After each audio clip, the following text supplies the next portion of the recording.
pay for my tuition, Lori! When actress Lori Loughlin and her fashion designer husband, Mossimo Giannulli, return to court today, they're expected to acknowledge and waive any potential conflicts of interest in their case. Moving towards trial with a shared legal team, the parents are presenting a united front as both face years of prison time if convicted.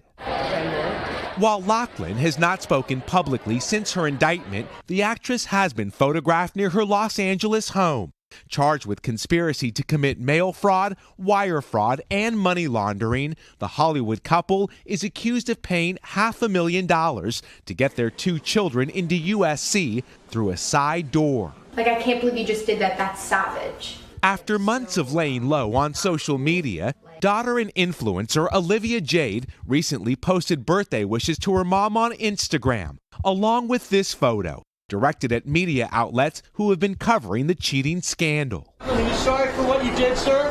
With 34 parents charged, nearly half have pleaded guilty. So far, the only defendant sentenced is former sailing coach John Vandermoor, who got 1 day in jail, time served, probation, and a fine after pleading guilty to taking bribes and allowing privileged students into Stanford as unqualified athletic recruits. I have taken responsibility for my actions. Parents who have entered guilty pleas, including Felicity Huffman, are scheduled to be sentenced over the next 2 months. What do you mean I can't let go?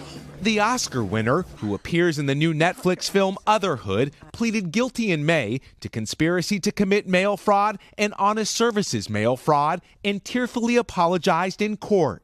But as Huffman's real-life drama may be entering its final act, another Hollywood star appears ready for a fight.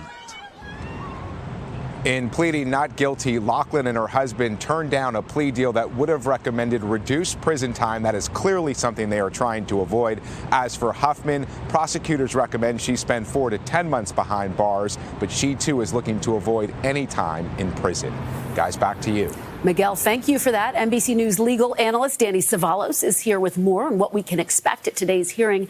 Good morning to you, Danny. Let's just put today into perspective. Prosecutors have basically called this court hearing because they say there may be a conflict of interest in this case with the legal representation. But doesn't Lori Loughlin get to pick her own attorneys? What's the issue here? Exactly. That's the 6th Amendment to the Constitution, that she can choose her own attorneys.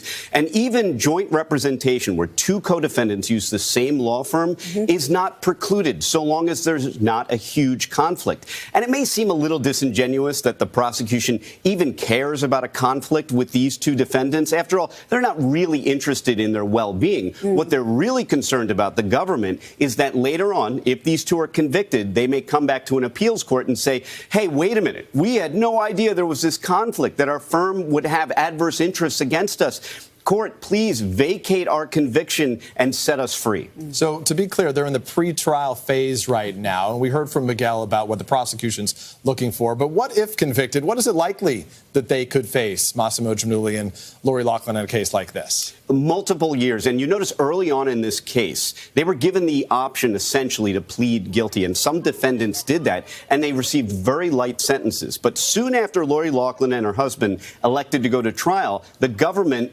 amended and added new charges against them, which is prosecution 101 for the government. They give you an opportunity to plead guilty early and possibly cooperate. But if you don't, then they're going to back up the dump truck and hit you with everything they think they can hit you with. But, Danny, is there still enough time for a plea deal if they change their minds?